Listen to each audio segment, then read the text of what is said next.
Hey everyone, Dave and Josh. Welcome to another episode of Good Chatter on JP25 Media. Again, if you're watching us on YouTube, please push the subscribe button. Also, at the same time, you can check out our brand new website, jp25.media. You can follow me on Twitter at Dave Palet. You can follow Josh at Josh Palet. That easy. But again, check out all the shows we have on JP25 Media, as we offer you a variety of different kinds of shows, and that's probably the best way to put it, different kind of shows, as it is for all ages and all sexes. Damn right. Let's start off with the NBA, okay? Our Lakers are up 3-1 on the Blazers. What do you think so far? All right, I tell you what, the way it started off when we talked about the bubble and what the Lakers were going to be like, not what I expected. I mean, I was pretty nervous. I know you were nervous. Laker fans were nervous. And Josh and I don't hide the fact. We love the Lakers. Here's the deal. They were playing so well before the bubble, before the whole pandemic. As we all know, we talked about it in the last episode. They had 3 huge wins against the Clippers, the Bucks, the 76ers. Then all of a sudden, everything stopped. So we don't know if we're going to finish the season. And for Laker fans, not only do they want the season to complete because we think we have one of the best teams, but also we're fighting for the race of LeBron James' career. And so LeBron James, who's going to be 36 in December, how many years does he have left? He understands that too. He's chasing his legacy. He's chasing Jordan. He's chasing Kobe. And you talk about how much pressure there is on every guy that's in the NBA, Giannis, whatever else. But for LeBron, especially not only his age and winning in another city, but LeBron basically has promised every Laker fan, and he loved Kobe and Kobe's wife and his family, we're winning this for Kobe. I don't think there's a guy in the NBA who has more pressure on them, maybe more so in any other season than LeBron does right now, knowing that he's promised Kobe and his family and all Laker fans, we're going to do it this year. It has to be this year. We might win it next year, but this is the year that's most important. That being said, going back to your original question, the Lakers finally have looked like the Lakers the last 2 games especially. And now, for me, I think the Blazers have thrown the towel in. I don't think they're a good enough team anyway. I know Charles Barkley and other people said they'd be the 8 seed that would go ahead and knock off the number 1 seed. Damian Lillard's not going to play. And the game right now, if you're watching this, the Laker game is supposed to be tonight. They're supposed to close out the Blazers tonight in 5 games. He's not going to play. The Lakers are in better shape. They're deeper. They're taller. They're bigger. It's not the matchup I think Trailblazer fans thought they were going to get, or anyone who anyone who hates the Lakers thought they were going to get. For us as Laker fans, I think we're in a good situation. I think we close it out in 5 and maybe get a chance to rest a little bit. I agree. I think the Lakers look like the Lakers finally. What do you think about the Clippers and the Mavericks? They're going into Game 6. What a great series, right? The best series. I mean, it is. It's such a fantastic series. Obviously, the Clippers, they now lead that series 3-2. Paul George finally found himself, went to see a psychologist to fix himself, so the bubble got into his head. I don't know if that's true or not. Either way, he wasn't playing the way they thought he was going to play. But Luka, you and I are big NBA fans, so we knew what Luka was. But I think for a lot of people who are just discovering the NBA right now, maybe the guys that start watching playoff basketball the way I watch playoff hockey, all of a sudden you found a guy at 21 years old who is insane. I mean, it looks like the game is in slow motion for him. He looks like he's moving in slow motion. Yes. Which is why can't anybody guard him? Yeah. I don't know how. It doesn't make any sense to me. He is so fun to watch. Is he the best player in the NBA right now? He might be. I mean, honestly, if anyone said he is, I don't think you can argue it. And you look at his age and go, he's 21. Well, if we said right now he's 29, you wouldn't hesitate to say he's the best player in the NBA. Yeah. People don't want to give him credit because he's young, but he is outstanding. And I can't even compare him to anyone else I've ever seen. You can't say he's Larry Bird or he's Magic or he's Stockton or anyone else. The guy is a freak of nature, and he is great. Forget about the triple-double stats. I'm just amazed how he sees the court. And nothing seems to rattle him. Nothing. Yeah, nothing at all. What about the Utah Jazz and the Denver Nuggets? They're heading into Game 6 as well. You know, it's funny is the 2 best players in this series have been Donovan Mitchell and Jamal Murray. 2 guys from the state of Kentucky, basically, in college basketball. Donovan Mitchell, Louisville guy, and then, of course, you look at Jamal Murray from Kentucky. I always think about Jamal Murray when he was coming out of the draft on John Calipari saying, someone's going to miss out. This guy right here is going to be a star in the NBA. Yeah. Someone's going to miss out. I'm telling you right now. I'm not just selling my guy. He's the guy. And he's finally playing up to what we thought he was going to be or what John Calipari promised him. But Donovan Mitchell's a superstar. Most people know him from the slam dunk contest, but he's a superstar. And to be honest with you, he probably doesn't belong in Utah. Probably should not finish his career in Utah. He doesn't.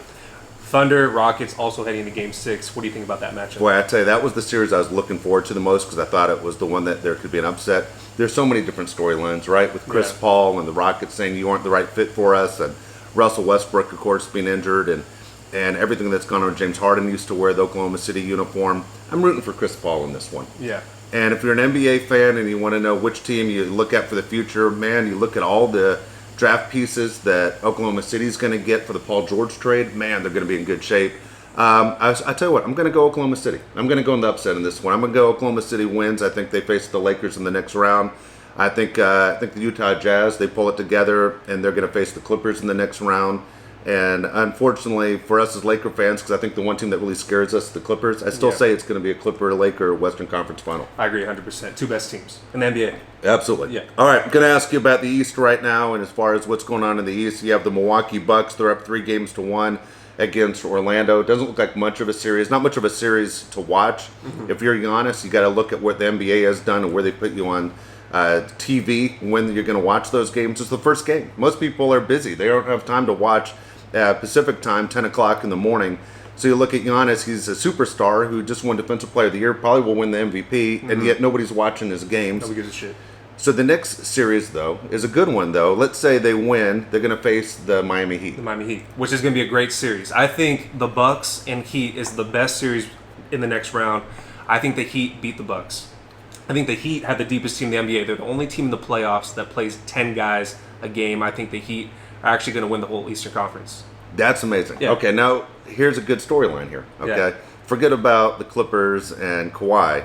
The storyline would be LeBron against the Heat, right? Pat Riley against LeBron, right? Which would be amazing. Yeah, would be something else, and I'm sure LeBron would love it too.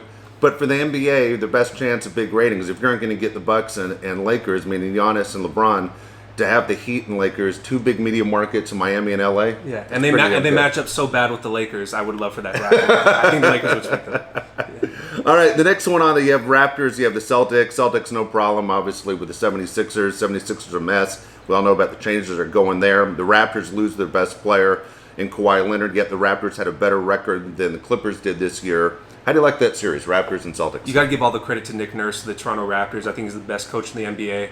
I think that series goes 7 games. Do you think they go 7 games as well? I could see a 7-game series. 7-game series. Yeah. I think it's going to be the only 7-game series in the next round. I think the Raptors are going to be tired from that series when they beat the Celtics, and then they're eventually going to fall to the Miami Heat. All right, so in that series, real quick, you're looking at the two guys you want to pay attention to the most. Am I right? I'm going to say it's Tatum and Siakam? Tatum and Siakam, two best players in that series. Kyle Lowry and Van Fleet are so good for the Raptors, but I think Jason Tatum's the only guy on the Celtics that can really get them going. All right, so we touched on a couple things here with the NBA, and this is really an exciting time of the year. It used to be October was the best month of sports. We had all 4 major sports going at the same time. But right now, when you're looking at a shortened baseball season and the NFL's ready to kick off and everything that's going, and we're all kind of excited right now at the end of August. The trade deadline for Major League Baseball is coming up on Monday. Fantasy football. So many people right now are busy with fantasy football. A lot of talk in the NFL that you aren't going to see fans at games. A lot of NFL teams have already said that, look, we're just going to go without fans. Some I know are going to try and put like maybe 20,000 fans in. That could change dramatically depending on what happens with COVID. But we all know what makes the NFL work. And the thing that makes the NFL work the most is you have people that are fans of their one team. Then you have people who love to gamble. And then you have the people that are fantasy football players. Those 3 things carry the entire sport. Fantasy football, you're very good at fantasy football. And you win a lot. So that's why I want to ask you questions, okay? I'm going to throw questions at you for fantasy football as people are getting ready for their draft, okay? If you have the first pick in the draft, okay, you're one of those guys, you have a 10-team, 12-team league, whatever, and you get the first pick, who's the first overall pick in the draft? Okay, so you want a guy that's going to be the number 1 option, either a running back or a receiver, right? You're not going to go tight end or quarterback with the first pick. So you want a running back that's going to get the bulk of the carries. And if you go receiver, you want to get a guy that's going to get most of the receptions. Christian McCaffrey gets both. So how could you not go Christian McCaffrey at that number 1 pick? 100 catches a season. He has about 1,400 rushing yards a season. The guy's a fantasy football monster. It's a no-brainer, Christian McCaffrey.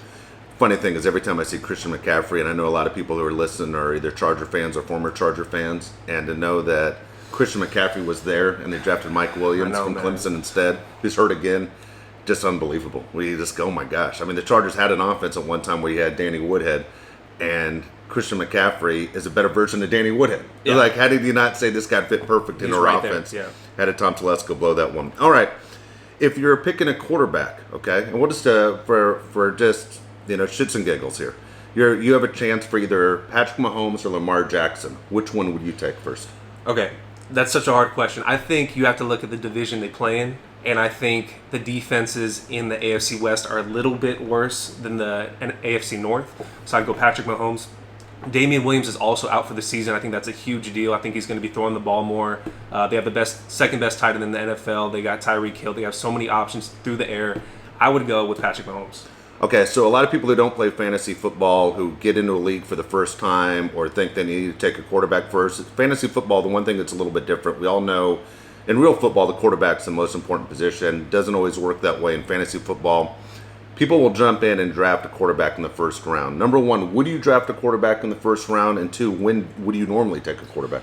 I normally would never take a quarterback in the first round. The only way I would ever take a quarterback in the first round is if I have a pick towards the end of the first round and I have that come around pick. I might take Patrick Mahomes or Lamar Jackson, but I typically would wait till the 4th or 5th round to take a quarterback. Okay. Traditionally, when I do my fantasy football drafts, I usually go a running back in the first round, come back, and I grab like a wide receiver, and I try and go back and forth when I make my picks.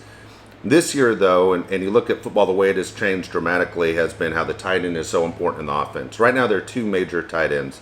You have Travis Kelce from the Chiefs, and you have Kittle from the 49ers. At what point would you say those guys are worth taking? Are those guys worthy of first, second, or third round picks? This is the only year those guys you take in the first round. There's such a huge drop off between the number 1 and 2 tight ends, number 3 tight end. You have to go Kelce or Kittle in the first or second round, or you might be screwed for this football season. Absolutely right. Okay, so right now when you look at wide receivers, Josh, of course, as we know, played football at Alabama. Huge Julio Jones fans. He always tells me all the time, no matter what, he ends up with Julio Jones on his team. I always end up with Cooper Kupp. I was just because I like the name. And that's a great pick. But I always think it's cool because I always go with the 2 girls, 1 cup, that team name. So that's my main reason. But also Cooper Kupp's a great player. But I do it because I think it's funny and I'm childish. So when you look at Julio Jones, he's usually your guy. This year, is Julio Jones your guy, or who's the top wide receiver to take? Okay, so Julio Jones has been my guy the last 2 years, and I've won the last 2 years. But if you go anybody but Michael Thomas, I think you're out of your mind. I mean, the guy gets 140 catches a year. I mean, he's obviously, like I said, the number 1 guy in his offense. You have to go Michael Thomas, no-brainer. All right, just because I follow the Raiders a lot, and also he was an Alabama guy, is there a sleeper guy in the fantasy football draft where, for me, you hear all the Raiders saying that Henry Ruggs is what they thought Antonio Brown was going to be for them a year ago? Who's your sleeper? Do you have a sleeper guy out there? I got 2, and I'm biased. Henry Ruggs for the Raiders is the clear-cut receiver over there. And Jerry Jeudy, they said he is so advanced for a rookie with the Denver Broncos. He's somebody you really need to look towards. Drew Lock, they say he's on the come-up. I would definitely go Jerry Jeudy or Henry Ruggs if you're going for a rookie receiver. All right, Major League Baseball, of course, I talk about it all the time. I love Major League Baseball. You can see my shows that I do every single week, basically breaking down all 30 teams. Shortened season, a lot going on in Major League Baseball. I'll let you ask the questions on this one. Okay, so baseball's his thing. It's my thing as well, but he literally watches 4 to 5 games every day, watches every Dodger game, every Padre game, probably every Angel game. What do you think about the shortened 60-game season, the sense of urgency? Do you think it feels like every game is a must-win? Every game is a must-win right now. It is so exciting to watch how the season is broken down. I know with NFL, the big thing is that you're playing a 16-game season and how much is basically amplified on importance of wins and losses. And if your team starts off slow, you automatically go, okay, where do we pick in the draft? Do we have a chance at the number 1 pick? Who's good in college? For Major League Baseball right now, it's a lot of fun. Now, I love the 162-game season just because I'm one of those guys can't get enough baseball. But this is what it is. And we mentioned the trade deadline comes up on Monday. For me, I absolutely love what's happening. I mean, I've stayed up till 12:30 in the morning watching the Dodgers and Giants last night. And after I watched the Angels doubleheader and the Padres Mariners, and I'm catching everything I possibly can. I can't get enough of it. I kind of like the fact that everybody's playing in the West, or everybody's playing in the Central, everybody's playing in the East. I think it's really cool right now. For me, it's different. I like the idea that the DH is in both leagues, which I never thought I was going to be a fan of. Mm-hmm. It's just a waste of time having a pitcher, and you realize you have a chance for 1 extra bat to make it more exciting. It's pretty cool. I love it. What do you think has been the highlight of the 2020 season thus far? Highlight of the 2020 season has been Fernando Tatis Jr. He's been incredible. We see him a lot, obviously, here in San Diego, but now he's a national story. Not only because he swung 3-0 and hit the Grand Slam, But Fernando Tatis Jr. has been the highlight defensively, offensively, and again, it kind of falls into the Luka conversation. 21 years old, same age as Luka, and you go, this is the future star. The biggest thing for Fernando, as hard as he plays, can he stay healthy? How will his body hold up over a big 15, 20-year career? Do you think he's the best player in baseball right now? Right now, he's the best player in baseball. And I've said this before, when you look at Fernando Tatis Jr., I don't think it's hard to argue he's the best player in baseball, but when you break down these sabermetrics, it doesn't say he's even a top 5 player. And I'm like, you got to look at the eye test. And look, Mookie Betts is outstanding, but you cannot tell me Mike Yastrzemski is better than Fernando Tatis Jr. And right now, that's the way sabermetrics breaks it down. He's the reason the Padres have turned things around finally after 5 horrible seasons. Yeah, no doubt at all. What is your World Series prediction for this season? I think the Yankees are going to be active. And the Yankees aren't playing well. They need a lot of help. I think if you look at everyone, let's say they stayed the same. I think in the American League, you would look at the Rays or the A's. But I think the Yankees are going to make a move. I'd be shocked if the Yankees aren't able to pull off a couple deals. And what I mean is, I think the Yankees should be active in getting Lance Lynn. I think they should be active in chasing Johnny Cueto and even Kevin Gossman, who all of a sudden is throwing close to 100 miles an hour every single pitch for the Giants. Those are guys you could get from San Francisco. The Yankees have basically flipped over their minor league system for trades in the past to try and win right now. But I'm going to go with what I said earlier. I'm going with the Yankees and the Dodgers. And the Dodgers are having a season that is unbelievable. And people say, well, they haven't won since '88 and they've had good years in the past. Look, they lead in every category. Best record, best winning percentage, most runs scored, most home runs, best starting pitching ERA, best relief pitching ERA. They have been absolutely incredible. If this was a 162-game season, the Dodgers would be on pace for 119 wins, which would be a major league record. Dodgers are very good. I tell you, trade deadline, I would love to see the Dodgers go ahead and get another bat. JD Martinez hasn't done anything for the Red Sox this year, obviously very close with Mookie Betts. But JD Martinez is a guy that carried the Diamondbacks a few years ago, carried the Red Sox for a couple years. And I think if you put him in a lineup where the games matter, I think JD Martinez finds a swing. That'd be interesting if the Dodgers got another bat to go with that team. For people to freak out. Yeah, everybody here in San Diego would hate you even more. All right, we're going to do another Jake story. I'm going to let him go twice in a row. I got some good ones coming myself, but today the show's yours. All right, Josh and I we obviously talk about Jake a lot. And if the first time you've ever listened to one of these shows, the JP25, the JP stands for Jake Palet. The 25 was Jake's favorite jersey number. He wore the 25 because his older brother used to wear it first, so he did it because he loved Josh. And so he said, my brother wore it, I'm going to wear it too. So 25 it was always the number, so that's where we get the JP25 media. One of the stories we talk about all the time that seem to come up, we always say something once a day to each other as we pass of something that made us laugh that Jake did or something that he just did to crack you up, because Jake would do anything for a laugh. But when Jake was 5 years old, and this is back in the day when there was singular wireless and everyone had the flip phones. This is before the smartphones came out and everyone had our iPhones or the Samsungs or whatever else. I remember it was like 2003, 5 years old, Thanksgiving, and we're at your grandmother's house. And everybody walks in the house and they put their keys down and they put those flip phones down. And there's a shitload of phones. Josh's family on my wife's side is huge. You're talking more than 50 people at every family event. So there's a ton of phones everywhere. Jake took everybody's flip phone, put it down the front of his pants, and just took a picture of his ball sack. And then put the phone back. Then grab the next phone. Ball sack picture. Ball sack picture. Ball sack picture. And constantly would do it. None of us knew what was going on. Josh and I didn't know what was going on, and his mom didn't know what was going on. But when it was time to go at the end of the night, everybody's grabbing their keys and their phone, and they want to see if they have any missed calls. There's a picture of, what the fuck is this? And it took people a while to figure out what was going on. And all it is a picture of some 5-year-old sack right on everybody's screen. Yeah. And we're like, what the hell? And then Jake's in the corner laughing. What? Plain dumb. I don't know what you're talking about. And then everybody realized it was Jake trying to be funny. But at the time, 5 years old, he was funny at 5. He was funny at 20. But it was one of those moves where at a young age where I was like, this fucking kid's going to be a comedian. Yeah. And but I remember everybody, I don't even know how many people thought it was funny. You and I thought it was hilarious. We thought it was hilarious, yeah. Yeah, your mom did not think it was funny. No. But for us, we thought it was funny that nobody knew what the hell that was on their phone, but everybody had the exact same screen when they picked their phones and their keys up at the end of the night. Some little 5-year-old nuts. Yeah, that's what it was. Little 5-year-old nuts. Again, thanks for listening. Again, this is Good Chatter.